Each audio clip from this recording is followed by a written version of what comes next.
Hello students, welcome to online classes. मैं वीर भान आपका स्वागत करता हूं। हम पढ़ रहे थे क्लास 9th का chapter second physical features of India और हम आ गए थे यहाँ पे द इंडियन डेजर्ट्स यानी कि भारतीय रेगिस्तान। The Indian deserts lie toward the western margin of Aravalli hills. जो इंडियन डेजर्ट है, ये है भारत के पश्चिमी ओर की ओर अरावली हिल्स में है। अरावली हिल्स की पहाड़ियों पे है। It is an undulating sandy plain covered with sand dunes. यह एक न ख़त्म होने वाला सैंडी प्लेन यानी कि रेतीला मैदान है, कवर्ड विद सैंड ड्यून, जो कि बड़े बड़े रेत के ड्यून्स यानी कि पहाड़ों से यानी कि रेत के पहाड़ों से ढका हुआ है। This region receive very low rainfall below 150 mm per year. इस क्षेत्र में 150 से mm से भी कम यहाँ पर रेनफॉल होती है हर साल। It has arid climate. यहाँ का जलवायु कैसा शुष्क है, नहीं सॉरी खुश्क है। And with low vegetation cover, और यहाँ पे बहुत ही कम फॉरेस्ट है। Stream appear during the rainy season. यहाँ पे जो स्ट्रीम है यानी कि जो नदियाँ हैं वो केवल बरसाती मौसम में दिखाई देते हैं। Soon after they disappear into the sand, और कुछ ही देर के बाद ये जल्द ही क्या हो जाती है, रेगिस्तान में गायब हो जाती है। As they do not have enough water, जैसे कि इनके पास पर्याप्त पानी नहीं होता टू रीच द सी, समुद्र तक पहुंचने के लिए, इसलिए रेगिस्तान में ही ख़त्म हो जाती है।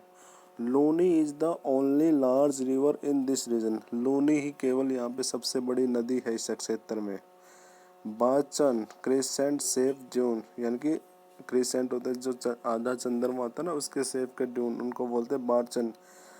Cover larger area but longitudinal dune become more prominent near the Indo Pakistan boundary, जो कि बहुत बड़ा एरिया को क्या करता है, ये कवर करता है।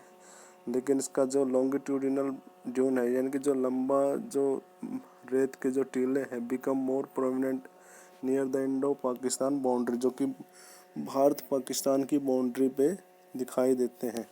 इफ़ यू विजिट जैसलमेर, यदि आप जैसलमेर में गए हो कभी, you may go to see the group of barchan, तो आप वहाँ पे ग्रुप ऑफ बारचन देख सकते हो। बारचन का मीनिंग यहाँ पे यही है, क्रिसेंट शेप ड्यून, यानी कि आधे चंद्रमा के शेप में जो पहाड़ बने हुए हैं रेतीले, उन्हें बोलते हैं बारचन। द कोस्टल प्लेन्स, तटीय इलाका, तटीय मैदान। The peninsular plateau is flanked by stretch of narrow coastal strip, जो पेनिसुलर रिवर है। द कोस्टल प्लेन यानी कि जो तटीय क्षेत्र है उसे बोलते हैं coastal plains. The peninsular plateau is flanked by stretch of narrow coastal strip, जो पेनिसुलर एरिया है वो कोस्टल एरिया यानी कि तटीय क्षेत्र पे एक पतली सी पट्टी से बना हुआ है, running along the Arabian sea, जो कि अरेबियन सी के साथ ऑन द वेस्ट, पश्चिम की ओर क्या है, अरेबियन सी के से लगता हुआ, and the bay of Bengal on the east, और वहीं ईस्टर्न साइड में क्या है, बे ऑफ बंगाल की ओर है। The western coast sandwiches between the western Ghat and the Arabian sea, जो वेस्टर्न कोस्ट है वो वेस्टर्न घाट और अरेबियन सी के बीच में आता है। इन्हें नैरो प्लेन, एक पतली सी क्या है, पतला सा मैदानी क्षेत्र है।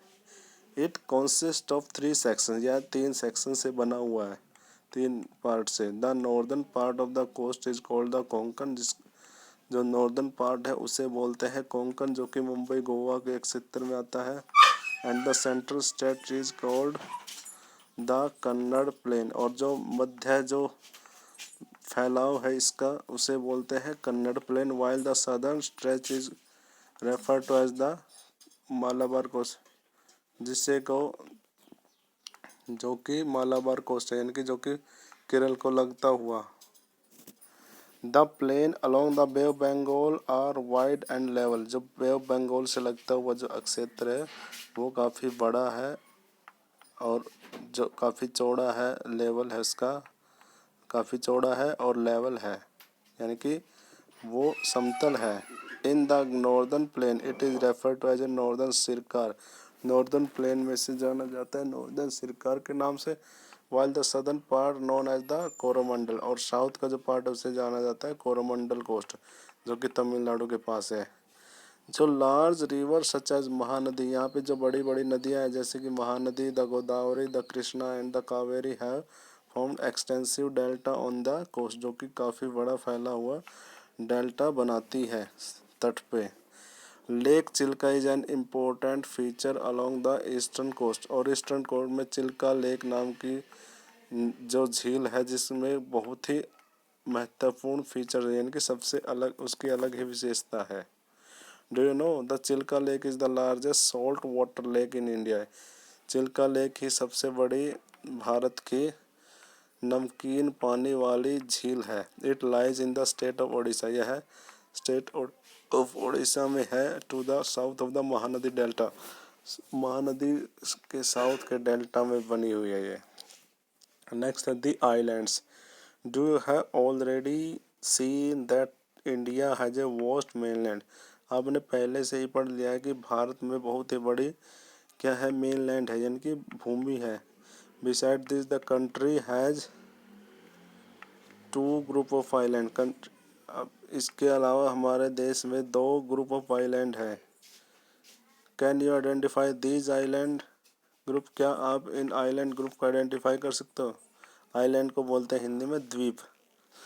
Locate the Lakshadweep island group lying closer to Malabar coast of Kerala, Lakshadweep island group को लोकेट करो जो कि मालाबार कोस्ट के पास में ही है, जो कि केरल में है, केरल के पास ही है। This group of island is composed of small coral islands, और यह ग्रुप ऑफ आइलैंड बना हुआ है किससे? स्मॉल कोरल आइलैंड से। Earlier they are known as Laccadive, पहले इसको जाना जाता लाकाद्वीप से, मिनिकोय एंड एमिन डाइव से। In 1973 these were named as Lakshadweep, फिर 1973 में इनका नाम रखा गया Lakshadweep. It cover small area of 32 square kilometer, यह है 32 स्क्वायर किलोमीटर का छोटा सा एरिया कवर किए हुए हैं। Kavaratti island is administrative headquarter of Lakshadweep, और लक्षद्वीप कारावती लक्षद्वीप का प्रशासनिक हेडक्वार्टर है। This island group has very diversity of flora and fauna, और इस आइलैंड ग्रुप की काफ़ी अलग अलग प्रकार के फ्लोरा एंड फौना है। The PT is the PT island which is inhabited had a bird sanctuary, PT island है यहाँ पे जिसके अंदर क्या बनाए हुए बर्ड सेंचुरी बने हुए हैं। Now you see elongated chain of island, और अब आप देख सकते हैं एक लंबी सी चेन है आइलैंड की, located in the bay of Bengal, जो कि बे ऑफ बंगाल में extended from north to south, जो कि नॉर्थ से लेकर साउथ तक फैली हुई है। These are Andaman and Nicobar islands, ये हैं अंडमान और Nicobar islands. They are bigger in size, ये साइज में बड़े हैं, and are more numerous and scattered, और ये काफ़ी ज़्यादा संख्या में और फैले हुए हैं। The entire group of island is divided the the entire group of island is divided into two broad category, और जो पूरा ग्रुप ऑफ आइलैंड है इसको दो बड़ी बड़ी कैटेगरियों में बांटा गया है। एक है the Andaman in the north, north में अंडमान है, and Nicobar in the south, और जो साउथ पार्ट है वहाँ पे क्या है? Nicobar. It is believed that these island are an elevated portion of submarine, ऐसा माना जाता है कि यह सबमरीन माउंटेन का एलिवेटेड यानी कि ऊपर उठा हुआ पार्ट है। These island group are of great strategic importance of the country, और यह भारत देश की बड़ी ही ग्रेट स्ट्रेटजिक इम्पोर्टेंस रखता है।